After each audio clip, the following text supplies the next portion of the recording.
हमारा उद्देश्य किसी की धार्मिक भावनाएं भड़काना नहीं, बल्कि भगत समाज को सही राह दिखाना है। Disclaimer under Section 107 of the Copyright Act 1976. Allowance is made for fair use for purposes such as criticism, comment, news reporting, scholarship, and research. Fair use is a use permitted by copyright statute that might otherwise be infringing. Non-profit. दर्शकों, स्वागत है आप सभी का हमारे YouTube channel MP fast खबर में। आप सभी देख रहे हैं हमारे चैनल की खास पेशकश बड़ी बहस। तो आज हम इस बड़ी बहस में जानेंगे दो संतों के आध्यात्मिक विचार। एक तरफ है संत कृपालु जी महाराज, तो दूसरी तरफ है संत रामपाल जी महाराज जी। आज की इस आध्यात्मिक बड़ी बहस में जानेंगे कि सबसे बड़ा सुप्रीम पावर गॉड कौन है, आखिरकार कौन है सबसे बड़ा भगवान। आज हम इसी सवाल को विस्तार पूर्वक क्लियर करने के लिए दो संतों के आध्यात्मिक विचार लेकर आए हैं। तो एक तरफ है संत कृपालु जी महाराज, तो दूसरी तरफ है संत रामपाल जी महाराज जी। आज के इस वीडियो को अंत तक आप सभी अवश्य देखें और हमें यह वीडियो से संबंधित राय हमारे कमेंट बॉक्स में आप सभी जरूर दें। चलिए करते हैं वीडियो स्टार्ट और सबसे पहले सुनते हैं आध्यात्मिक विचार संत कृपालु जी महाराज जी के। से बड़े भगवान सब उनसे छोटे, सब दास हैं, नौकर हैं। ब्रह्मा विष्णु शंकर कोई हो, सब नौकर चाकर हैं। उनके बराबर भी कोई नहीं है। बड़ा होने की बात तो छोड़ो, भगवान का तो चैलेंज है। अपाणि पादो जवनो गृहीता पश्यत्य चक्षु सशृणोत्यकर्ण सवेत्ति वेद्यम न च तस्यास्ति वेत्ता। उसको कोई नहीं जान सकता। श्वेताश्वतरोपनिषद 3 अध्याय का 19वां मंत्र। वेदाहम समतीतानि वर्तमानानि चार्जुनो भविष्याणि च भूतानि माम तु वेद न कश्चन। गीता 7वें अध्याय का 26वां श्लोक। मुझे कोई नहीं जान सकता। कोई बहुत बड़ा बुद्धिमान हो कोई नहीं जान सकता। ना हम न यूयम यदिताम गतिम विदुर न बाम देव किमुता परेशुरा। ब्रह्मा विष्णु ये नहीं जान सकते, नारदादिक सनकादिक शुकादिक, तो फिर जन साधारण क्या जानेगा। दूसरे स्कंद के 6वें अध्याय का 36वां श्लोक। नाहम विरिंचो न कुमार नारदौ न ब्रह्मपुत्रा मुनय सुरेशा। भगवान शंकर कह रहे हैं मैं भी नहीं जानता, ब्रह्मा भी नहीं जानता, सनत कुमार वगैरह भी कोई नहीं जानते। 6वें स्कंद के 17वें अध्याय का 32वां श्लोक।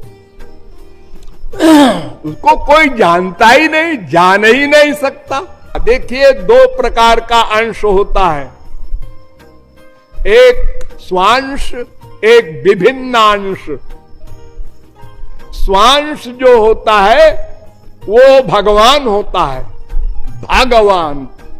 जैसे ब्रह्मा भगवान, विष्णु भगवान, शंकर भगवान, ये सब स्वांश हैं, यानी भगवान के अपने अंश हैं। इसलिए सब शक्तियां इनमें हैं, लेकिन भगवान के अंडर में हैं, भगवान के दास हैं। तो जब स्वांश भी भगवान के दास हैं, उनकी बराबरी नहीं कर सकते। 4 गुण भगवान में, श्री कृष्ण में ऐसे हैं जो किसी अवतार में नहीं, किसी स्वांश में नहीं। ब्रह्मा विष्णु शंकर कोई हो अवतार, वो 4 गुण लीला प्रेमणा प्रियाधिक्यम माधुर्यम वेणु रूपयो। सब श्री कृष्ण के अंश हैं। श्री कृष्ण अवतारी हैं, स्वयं भगवान कृष्ण, कृष्ण पर तत्व, ये स्वयं भगवान है श्री कृष्ण। अन्य चांश कला पुंसः कृष्णस्तु भगवान स्वयं। और सब पुरुषावतार हैं। पुरुष श्री कृष्ण के अंश है। पुरुष कारणार्णव पुरुष, गर्भोधक पुरुष, क्षीरोदशाई पुरुष, सब भगवान के अंश हैं, उनके अवतार हैं। और श्री कृष्ण स्वयं भगवान हैं, सब उनके दास हैं। तो दर्शकों, अभी आप सभी ने सुने संत कृपालु जी महाराज जी के विचार, जिनका कहना है कि श्री कृष्ण जी ही पूर्ण भगवान अर्थात पावर गॉड है, इनसे बड़ा कोई भगवान नहीं है। तो आइए अब जानते हैं संत रामपाल जी महाराज जी के आध्यात्मिक विचार। इस दास से पूर्व जितने भी आज तक अनुवाद करता है गीता जी के, उन्होंने अर्थों के अनर्थ कर डाले। उदाहरण के तौर पर 7वें अध्याय के 18वें श्लोक में गीता ज्ञानदाता कहता है कि अर्जुन, ये ज्ञानी आत्मा, जैसे गीता जी अध्याय नंबर 7 के श्लोक नंबर 12 से लेकर 15 तक तो तीनों गुणों, रजगुण ब्रह्मा, सतगुण विष्णु, तमगुण शिव जी की स्थिति बताई है। और यह भी कहा है कि इन तक जिनकी बुद्धि सीमित है, वो अन्य किसी की बात सुनने को तैयार नहीं, वो मेरी भक्ति भी नहीं करते। फिर गीता ज्ञानदाता कहता है, ये ब्रह्म सरपुरुष 16वें और 17वें श्लोक में कि मेरी भक्ति भी 4 प्रकार के करते हैं। एक अर्थार्थी, आर्थ नंबर 2, और नंबर 3 जिज्ञासु, नंबर 4 ज्ञानी। इन तीनों को तो रिजेक्ट किया है, अर्थार्थी, अर्थ और जिज्ञासु को। ज्ञानी के विषय में कहा कि ज्ञानी आत्मा है तो अच्छी, 7वें अध्याय के 18वें श्लोक में, लेकिन ये मेरे वाली ही अनुत्तम गति में स्थित रहे। अब यहां अनुत्तम का अर्थ एक 6ठी कक्षा के बच्चे से पूछ लीजिए। उत्तम माने अच्छा, यानी गुड, और अनुत्तम माने बैड। यदि कोई व्यक्ति कहीं पर बैड का अर्थ, इंग्लिश में बैड का अर्थ और गुड करता है, श्रेष्ठ करता है, तो महामूर्ख है वो। तो यहां इन्होंने अनुत्तम का अर्थ अति उत्तम कर दिया। कारण क्या रहा? अज्ञान। इनको पता नहीं था कि ब्रह्मा विष्णु महेश से ऊपर भी कोई शक्ति है। इनको यह भी नहीं मालूम था कि गीता जी का ज्ञान श्री कृष्ण नहीं बोल रहे, उसके अंदर प्रवेश करके ये श्री काल भगवान बोल रहे हैं। जो गीता जी अध्याय नंबर 11 के श्लोक नंबर 32 में कहता है कि अर्जुन, मैं काल हूं, सबको खाने के लिए आया हूं, अब प्रवृत्त हुआ हूं, और तू युद्ध ना करेगा तो भी मारूंगा इनको। और 11वें अध्याय के 21वें श्लोक में अर्जुन कह रहा कि भगवान, आप तो इन देवताओं को भी खा रहे हो, आप ऋषियों को भी खा रहे हो, और ये सब सिद्धों के समुदाय आपके समक्ष वेद मंत्रों से आपकी स्तुति भी कर रहे हैं, आपसे मंगल कामना भी कर रहे हैं, और आप इन सबको खा रहे हो। तब इसने 11वें अध्याय के 32वें श्लोक में कहा कि अर्जुन, मैं काल हूं और अब प्रवृत्त हुआ हूं, अब आया हूं, मैं अब प्रकट हुआ हूं। श्री कृष्ण जी तो अर्जुन के साथ पहले से ही रहते थे, संबंधी थे उसके। और अर्जुन फिर ये पूछ रहा कि हे महानुभाव, तुम कौन हो? मैं आपको नहीं जानता। एक रिश्तेदार ने नहीं जाने, कोई बात हुई है? तो उस समय श्री कृष्ण नहीं, श्री कृष्ण से बाहर निकलकर वो काल अपना स्वरूप दिखा रहा था कि अर्जुन, ये है मेरा विराट रूप। और इससे पहले किसी ने इसको नहीं देखा था तेरे अतिरिक्त। और श्री कृष्ण जी तो अपना विराट रूप पांडवों की सभा में पहले दिखा चुके थे। तो ये शब्द भी श्री कृष्ण जी नहीं बोलते अगर वो गीता ज्ञान दे रहे होते कि तेरे से अतिरिक्त पहले मेरा ये विराट रूप किसी ने नहीं देखा था। वो विराट रूप श्री कृष्ण जी के सत्र का था। श्री कृष्ण जी विष्णु अवतार है। विष्णु जी केवल 16 कला के भगवान हैं और ये काल ब्रह्म 1000 कला का भगवान है। जैसे एक तो 100 वाट का बल्लभ हो, एक 1000 वाट का हो, एक 16 वाट की ट्यूब हो, एक 1000 वाट की ट्यूब हो, तो ट्यूब दोनों रोशनी दोनों ही दिखा रही है लेकिन अंतर बहुत होता है। ऐसे ही इनके विराट रूप में अंतर था। तो ऐसे ये गीता जी का ज्ञान इनको नहीं मालूम था कि गीता जी का ज्ञान किसने बोला। इनकी बुद्धि श्री कृष्ण से ऊपर उठी नहीं। श्री कृष्ण जी को सर्वेश्वर महेश्वर मानकर श्री गीता जी के ज्ञान का अज्ञान कर डाला। तो गीता जी अध्याय नंबर 7 के श्लोक नंबर 18 में गीता ज्ञानदाता ये काल कह रहा है कि अर्जुन ये सभी ज्ञानी आत्माएं हैं तो नेक उद्धार ये परमात्मा पाने के लिए अपना सर्वस्व न्यौछावर किए हुए हैं, लेकिन ये मेरे वाली घटिया अनुत्तम गति में ही स्थित हैं। अपने आत्माओं अब ब्रह्म की साधना को यानी काल अपनी साधना को अनुत्तम क्यों कहा? अब यहां विचार करो। श्रीमद् भगवत गीता ज्ञानदाता गीता अध्याय नंबर 4 के श्लोक नंबर 5 और 9 में,